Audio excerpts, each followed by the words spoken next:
economist Paul Alaje joins us now to dissect this budget proposal. Thank you so much for joining us on the news tonight. Beyond this budget being a record budget, seems to be the highest figure in the nation's history, over 20 trillion naira. And of course, sticking to the budget time, the calendar. What else is encouraging in this proposal for you? Well, first of all, I must say that the president has remained consistent. Secondly, I would say that I could clearly see in one of the comments made by Mr. President that by 2023, ASU should have the particular amount, about 450 billion, that is expected. Which is also one of the main reasons why we have had these 7 months sit-at-home by ASU and the face-off between ASU and the federal government. I've also seen that government have budgeted quite a number of amounts, even though it's highly insufficient, about 5 trillion naira on capital expenditure. So I've also seen Mr. President mentioning a lot of concerns that I believe many of us are aware with right now.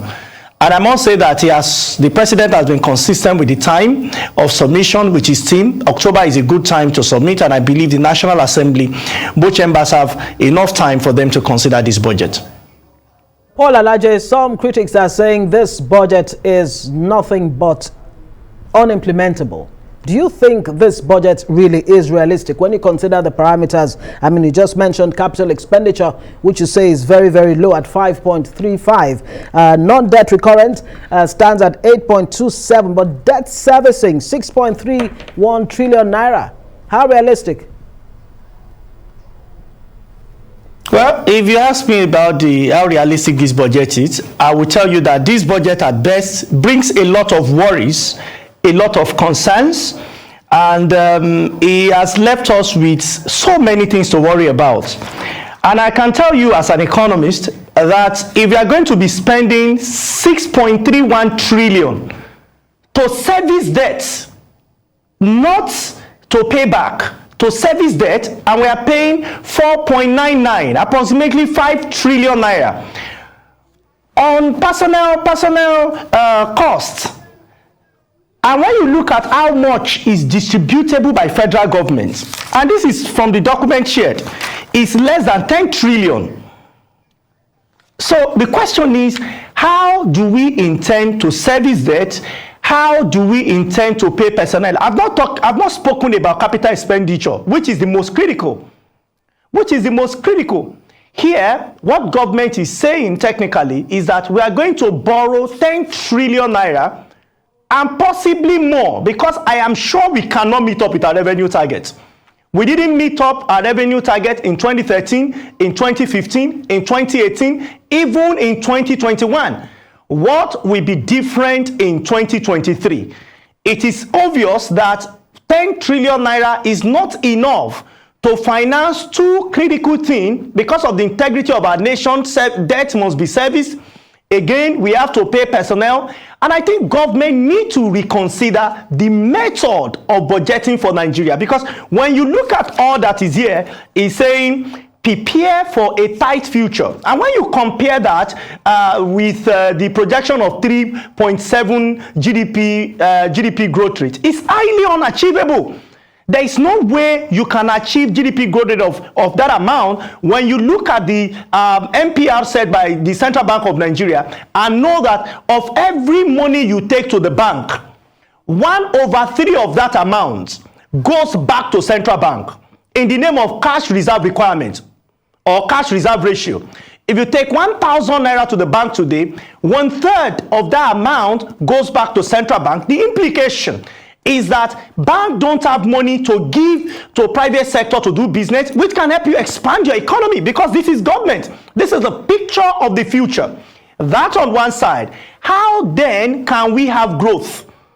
If we are not careful, we may have a possible recession in 2023. Because when you look at countries around the world with the crisis that is going on around the world, I mean financial and economic crisis, this budget is highly unachievable based on the reality that we have right now. Talk about debt servicing. Earlier today when the president was presenting his budget, he talked about the debt profile of the country. He says the country is within cautious and acceptable limits. But let's look at some other significant headwinds, Paul Alaje. For instance, the fuel subsidy. With almost 7 trillion naira going for subsidy in this budget. What are your thoughts? Well, I'm worried, I'm concerned for us to spend 7 trillion naira. You are borrowing 10 trillion, almost 11, and you may likely borrow more, but you want to spend 7 trillion to service, on subsidy. But you see, subsidy argument must be balanced. And it's important for us to know that what we are paying for today is poor exchange rates. What Nigerians are paying for is weak exchange rates. Imagine if Naira were to be what it was in 2018, 2017, even when we took Naira when we took it off the fixed rate to floating rate to allow for balance. If exchange rate were to be 200 today, what do you think per litre would be? Would there truly be subsidy? What are we subsidizing? Are we subsidizing price difference or poor exchange rate? In my opinion, and I stand to be corrected, what we are subsidizing today is poor exchange rates. If exchange rates were to be balanced, were to be fixed, there is just no way we'll be buying fuel or government will be subsidizing as much as we are seeing today. And there are policies that should be made to improve exchange rates as we have it today, because what we have today is abysmally poor, talking about 435 with government has said it. So if you go to the street, over 700 naira. And the economy, according to the National Bureau of Statistics, imports over 80% of finished goods. And everybody watching me at home today, possibly 8 out of 10 television imported. Those that wear clothes today, most of the clothes they put on imported. In fact, there are people who import their own children by exporting them, report pregnancy and bring back children. Some money should have gone to such economy. It's a huge conversation. To solve our problems, I don't think this can completely solve our problem, but I think we need to start building foundation for solution of our country, of our economic challenges in our country. Yes, indeed. Okay, at this point, let's bring in Johnson Chukwu of Cowrie Assets. Wonder what kind of foundation we really should be building. But first, let's get your impression about this budget of fiscal consolidation and transformation. What are your thoughts? Have you looked at all the details? What do you make of it? Yes, Ngozi, thank you for having me. Yes, I've looked at all the details. Unfortunately, I didn't get to hear what Paul said. But what do I make of the budget of transformation and transition? Is it infrastructure and transition? I think it's an optimistic budget, if I have to use a single word to describe it.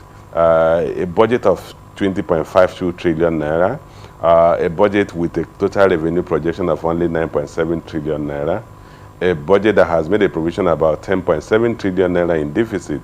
So one would say it's a very optimistic budget because it's predicated on some assumptions that has to be that may be difficult to realize. If you consider the fact that the president said that the budgeted performance in the first 7 months of this year, that is 2022 budget, the total revenue of the government was 3.66 trillion, which was only 63% of the target. And then at the same time, if you interpolate that for the full year, you end the year about 6.3 trillion naira in government revenue. So if you are projecting that you're going to make 6.3 trillion naira this year, and you now plan to make 9.7 trillion naira, that will be a leap of faith. So I think it's an optimistic budget. But the good thing is that the president touched on some of the knotty issues about the economy, issues on subsidy, and the president said it's no longer sustainable. And that also, for me, is positive in the sense that I expect that the president will address it instead of kicking the can forward for the next government to address. Indeed, I was just going to say that, Johnson Chukwu, that's nothing new. I mean, when the adjustment was made to the PIA, we did understand that the next administration will have to shoulder this responsibility. Sorry you could not hear what Paul Alaje said earlier, but he raised concerns. He said, for instance, in subsidy, We are not subsidizing petrol, but subsidizing exchange rate. He has also raised concerns over the debt servicing profile of the country. What do you make of those headwinds? And talk about the incoming administration and this budget. It looks like the administration will have to do a lot of stabilizing of the economy before even thinking about sustaining it. Well, I believe the next administration will approach it from a different perspective. Some of the challenges we've had is that the issue of, for instance, the issue of subsidy. Any new government will not want to keep the subsidy. And if you take out the subsidy, the president made his broadcast said that in the first half of the year we spent about 1.59 trillion naira on subsidy. If you look at that, that means that we will spend about 3.2 trillion naira in 2022 on subsidy. But if you look at the provisions for 2023, we're talking about over 6 trillion naira in subsidy payment if we have to run it throughout the year. So any new government will come in and will take it out. If you take out a 6 trillion naira, the government had actually budgeted about 3.6 trillion naira in the first half of this year. If you take that out, you are going to have a reduction in your expenditure by about 3.6 trillion naira. And that's a critical 7. I believe the next government will do the heavy lifting. We're going to take the difficult decision we need to do as a people and as a country to turn around the fortunes of this country, some of which will include things like rationalizing the MDS. If you look at the 2023 budget, the government had made provision for non-debt service of 8.27 trillion naira and debt and salaries and wages of 4.99 trillion naira. If you rationalize the ministry agents and department, MDS, you are likely going to bring down the non-debt recurrent expenditure of 8.27 trillion naira, or possibly bring down the salaries and wages of 4.99 trillion naira. Those are clear savings, areas of savings. The other area is that we need to address the issue of crude production. If you look at the president's speech, he did say that in the first half of the year, our average crude production was 1.3 million barrels a day, whereas we are projecting about 1.69 million barrels a day. Our open quarter is about 1.85 million barrels a day. So if we address the issue of oil theft, breaching of oil pipelines, you are going to increase the government revenue, which will moderate the kind of deficit we have today. I think next government will focus on growing the revenue, keeping down the costs, and focusing on what you call non-discretionary expenditure, bring them down, non-discretionary expenditure, make sure you don't grow them further, and focus on growing the revenue. If you do that, you are eventually going to moderate the level of deficit we are having. There is no way we have a budget of 20.52 trillion naira, out of which we have a deficit of about 10.9 trillion naira. That just does not add up. So the next government will have to deal with difficult issues, and I hope they will embrace them in the first year of the administration and address them. And then by the time they get the second year, we'll begin to see the benefit of that, and the citizens will be better off for it. Well, hopefully, let's bring in Paul Alaje. Paul, I wonder what you think, can the next administration really hit the ground running with this burden of debt and all whatnot, very low revenue where there is revenue at all? Remember, IMF and the World Bank actually made a point that Nigeria did not cash in on the global, rise in the cost of oil, of course, considering the Russia-Ukraine impact. I wonder what your take is. What do we need to do to change, trajectory? And the president also said in his speech that MDAs will be focusing more on revenue. How do you realize this at the MDA level? Well, I can confirm to you that many agencies of government are not ready to generate revenue. And I can tell you that because I'm a revenue person. I can tell you again that there is a state in Southwest, definitely not Lagos State, that has opportunity of generating additional 4 billion annually in terms of additional revenue to the state. But the people working within the state said they will generate it themselves. And as I speak to you, not 1 naira additional has been added to the revenue cover of the state. It is clear that those that want to generate revenue for government don't have pressure for revenue to come.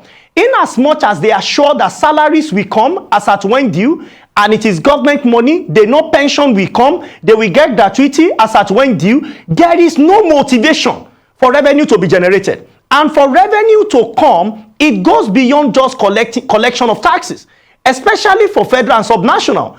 There are innovations that government can adopt. And where is the money? You look at the National Bureau of Statistics, you see sectors of the economies that are growing in leaps and bounds, those that are reporting double digits. How much of revenue are we making as a country and as a state from this sector? That is the question we should answer. And I tell you, from estimates and projections, Nigeria as a country should not be doing less than 80 to 90 trillion naira in revenue on annual basis. Federal government doing between 30 to 40 and the rest going to the subnational. But unfortunately, because those that are leading this revenue collection, they at best are running it, and with exception to FRS, maybe custom and immigration, they are doing their bit to be very fair on them. But when you look at other agencies of government, especially at subnational level, you have more to desire. And I can tell you that as I speak today, we are doing far less than what we should do. At best, maybe 20-25% of revenue that should be generated so that we can finance our country expenditure better. Thank you so much, both of you gentlemen, Johnson Chukwu and Paul Alaje, on unveiling this issue of the budget 2023 for us. Thanks so much.